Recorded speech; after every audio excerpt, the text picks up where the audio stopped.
It's not every day that I make a video like this, so strap yourselves in because this one is a doozy. Here is the start of this race, and nothing's gone on so far. This is just a casual waterfall starting line, and to give you some more context, this is the men's 3,000 meter steeplechase in Japan. Now, the 3,000 meter steeplechase is known as one of the more difficult events in track and field. 7.5 laps of the track, multiple barriers on the track, and of course the water jump. And I bet you have no idea what's about to happen, so let's just go ahead and play this video, and you can see for yourself what happens.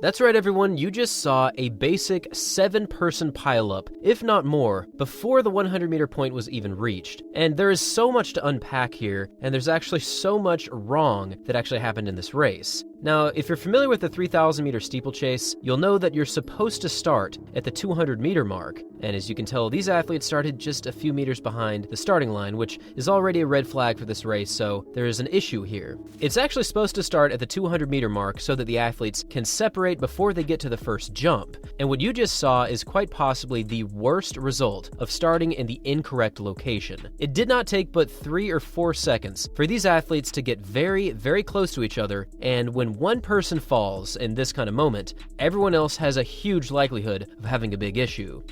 Now, you probably didn't notice this part, but just take a look at the athlete in the front here. You can just barely see him up the front, and if we put it in slow motion, you can tell that he tried to jump, but failed pretty bad, and he hit this barrier very, very hard.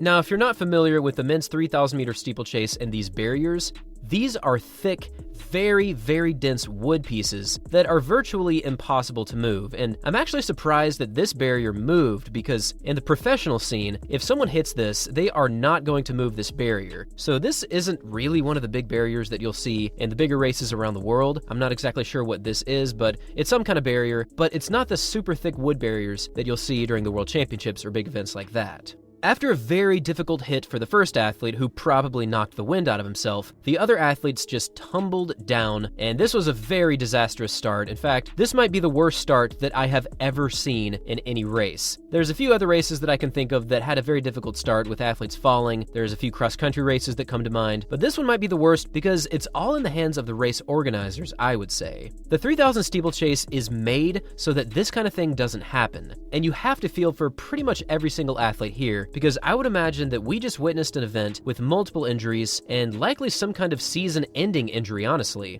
It's pretty wild that this ever even happened because it is really important to start at the 200-meter mark in a steeplechase event, and this is the result that could happen if something bad happens up front and everyone else is left to catch up. Hopefully this is the only time that we will see this kind of thing happen, and hopefully we can make sure that they never start this close to the hurdle, because if you're in 2nd, 3rd, or 4th place, and you're behind the front couple athletes, you literally can't see where the barrier is, so you basically have to guess based on what the runners in front of you are doing. This is a dangerous event, and this further proves that the 3,000 steeplechase is full of peril all around the track. Thanks for watching, everyone, and as always, until next time.